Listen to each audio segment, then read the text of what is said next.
Hey guys, what's up? It's Matt from Dry Heat Tactical. Today I've got an awesome review for you today on a bag.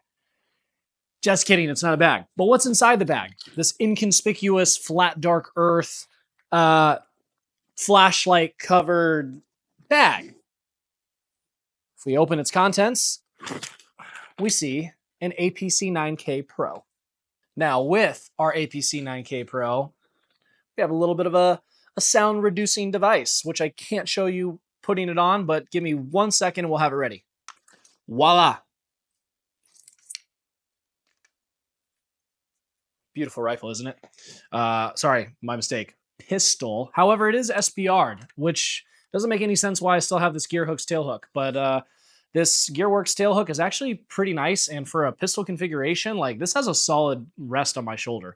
I'll go into that more, but this is an SBR'd pistol, which is now a short-barreled rifle.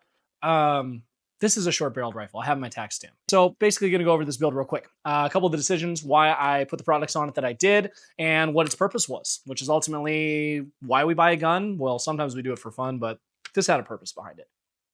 All right, so let's talk about this. APC9k Pro. They also have the APC9 without the K. The K is referring to a shorter configuration, shorter barrel, smaller compact system. However, the APC9 has the same exact lower, the same exact upper system, except it's a little bit longer. And that has pros and cons. We're going to kind of go into it when I talk about my flashlight setup.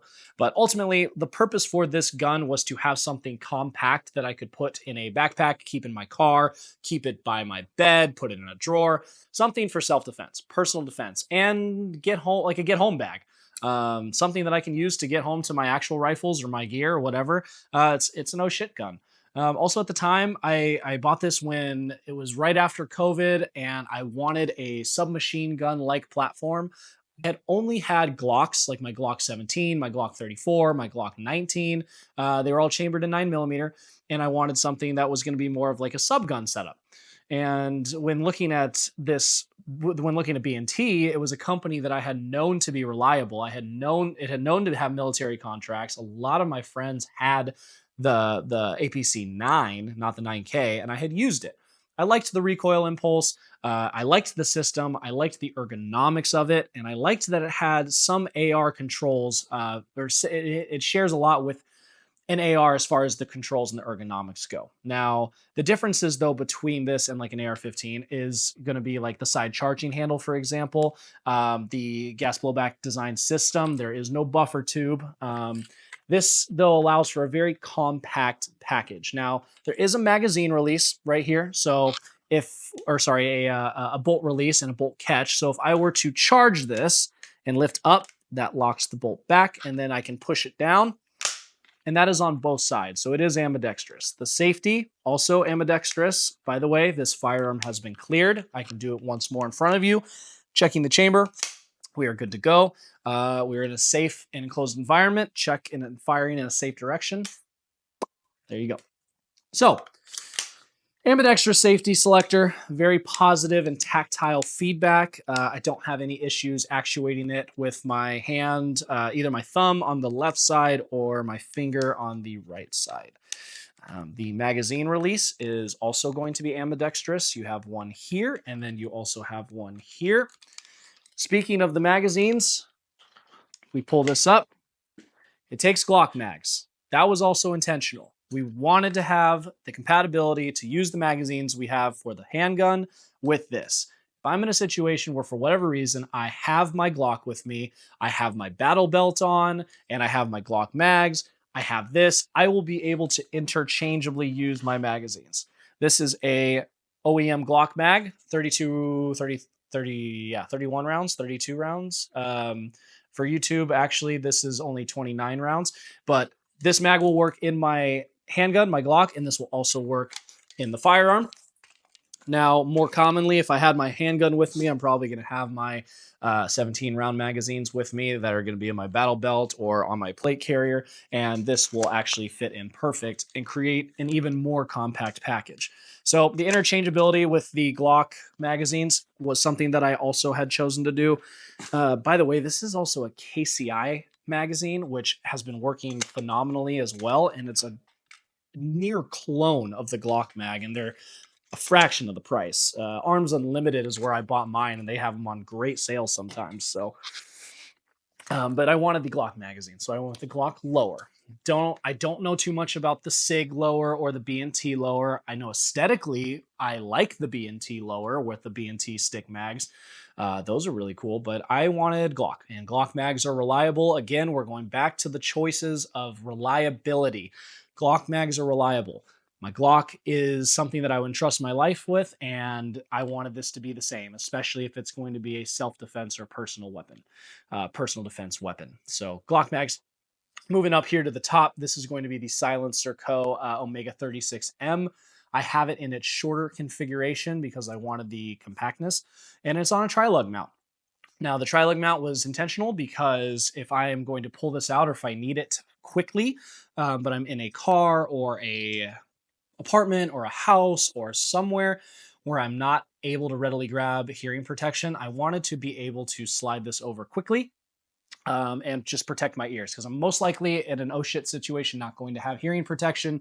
So I wanted the ability to be able to throw something on to help. It doesn't need to be dead quiet. It just needs to be able to not pierce my eardrums after the first round. Second here is going to be the Mod Light. A couple challenges here. Now, this is what I mean by the challenges between a K version and a non-K version. The non-K version gives you a little bit more length on the handguard so that you are able to put a flashlight, say, on this side in front of the charging handle and have a pressure switch or a pressure pad run around it. This is a little bit more limiting. I cannot do that. And also, if I had a pressure switch running along the top here, it would get in the way of the charging handle. It's not a reciprocating charging handle, but it would get in the way.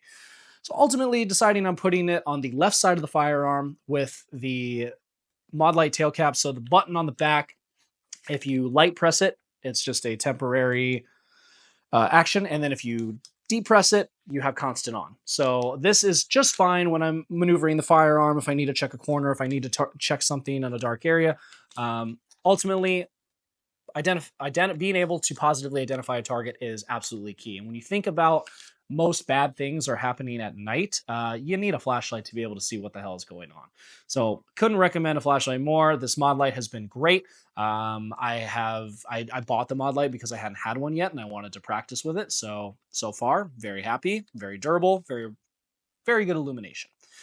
And the most important part, the charging handle does not get in the way. However, you are not going to be able to charge it from the left side. So if I'm in a firing position and I need to charge it, I am going to have to AK style charge it, or I'm going to have to rotate the firearm and charge it this way. Not a bad thing, just something that you need to get under your belt with training and something to get familiar with. Also, if I come into a reloading situation, obviously I'm going to fire my magazine. I'm going to fire all the rounds out of my magazine. The bolt is going to lock back. I'm going to insert a new magazine, and I will be able to send the bolt forward using this button. So the idea is that I don't have to use the charging handle too much, but if I do, I am going to have to notice that I go over top or I go under AK style. And for me, the over top has been the fastest and the most natural for me to do. Okay, we're going to talk about the brace system here. B&T's brace system is phenomenal, and it's very expensive. However, I put a tail hook adapter on the back from Gearworks, and it has worked phenomenally. There is a very good point of the contact on my shoulder, or where I place it, has a good feeling, and it's able to provide a steady shooting system. Now, this will just pull out, lock into place. There are different detents for different lengths, and then it is stuck like that. In order to depress it, there is a lever on the back here. You just push that in, and it falls forward. I think if you put enough pressure on, you could probably... Oh, wow, no, that's in there. So that's pretty nice to know. But anyways, this has been a phenomenal system, and this also makes it so that it's very compact and fits in my bag. Now, again, this is an SBR, so I can put the B&T pad on the back, or I believe Haga Defense sells a great one that's meant for it. But so far, so good. I love it. If we depress this now, I'm going to move into the optic system. And this was a sale on Pound Metal State Armory. It was I believe it's the XPS 3, and I got it for a good deal. It is night vision compatible, and also this co-witnesses with my iron sights. The iron sights came with the B&T. They are B&T system. They are adjustable. You flip them up, flip them down. There's no button. They are spring loaded, but they co-witness perfectly so that if my optic goes down, I can throw them up and still have a backup system, which I believe to be important. If it is a gun that I am intending to protect and save my life with, I wanted to have the redundancy and the backup. Also, though, the QD lever on the EOTech allows you to throw the optic off if it were not to work. You could simply take that off and give yourself a little bit more of a field of view with your backup iron sights.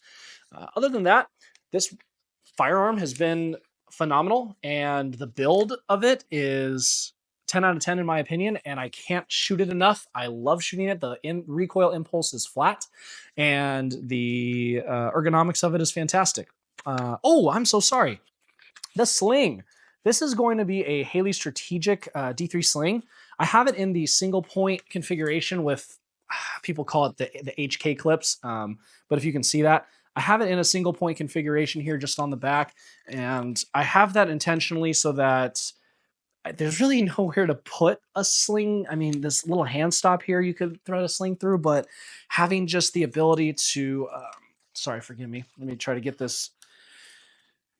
Might be a little bit easier of a setup to do here, but having this, you pull it out of the backpack. Obviously, sling management is important. I have jumbled this all up, but pad, throw the sling over real quick, and I have this close to my body. There is a pull tab so I can tighten it or loosen it, but I just wanted to have something to carry it if I needed to. You could probably do without the sling, honestly, if this was supposed to be just a fast grab and go type of rifle, but slings are important, and I just have this threaded on the back, and it dangles there. If I need to put my belt on over it, or if I need to go grab another firearm, I could push this to the side. Oop, it's getting in the way of my microphone, and actuate another firearm if I needed to. So that's the sling. Played around with it. Love Haley Strategic products. And that overall is the build. Now, when talking about a pistol caliber carbine or something similar to this, there's a lot of options. There's CZ Scorpions, there's Strybogs, there's MPXs and whatnot. Like, there's a lot of options out there, man.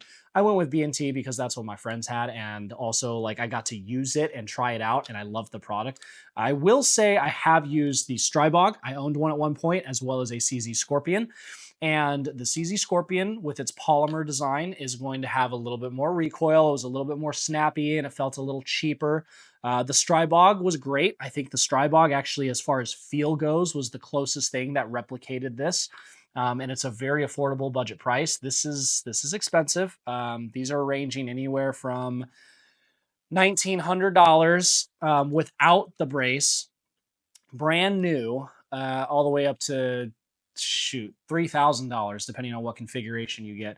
But I think I walked out at this with like around 2,000. I got it on a good sale from Arms Unlimited, but ultimately there's a lot of different options for you. I wanted this for the reliability. The B&T name is phenomenal, and they're well known in the community, and their military contracts also say that. So also, just the feel of it and the ergonomics, I was very pleased with it. I've said that quite a few times in this video, but this was a phenomenal choice for me. And I wanted the FDE because I live in an environment where there's a lot of sand and a lot of dirt, and this blends in perfectly. So just think about that when considering your options. I wanted to invest the money and go with a superior product, in my opinion. However, there are a lot of other options out there. The recoil impulse on this is very smooth, as I've said before, and overall, this was just the platform that I went with. Now, they also have the SPC9, which is going to be a AR hybrid. There is a small buffer tube on the back, and the system kind of works the same. It's like a gas blowback AR-15 system, and that has a charging handle on the back, and that also has the charging handle on the side. But you are going to add length, so keep that into consideration. This was meant to be the smallest compact, durable rifle that I could build. So, all right, my friends, that's all I've got for you. I hope you enjoyed it. I wanted to just kind of share my thoughts and see what you guys thought, see what you guys think. And also, if you have any opinions or feedback or how you've set up yours, please feel free to leave a comment. Let me know if I did something wrong. Let me know if I did something right. Either way, I appreciate your time. I appreciate you watching this video. And until the next time, stay cool.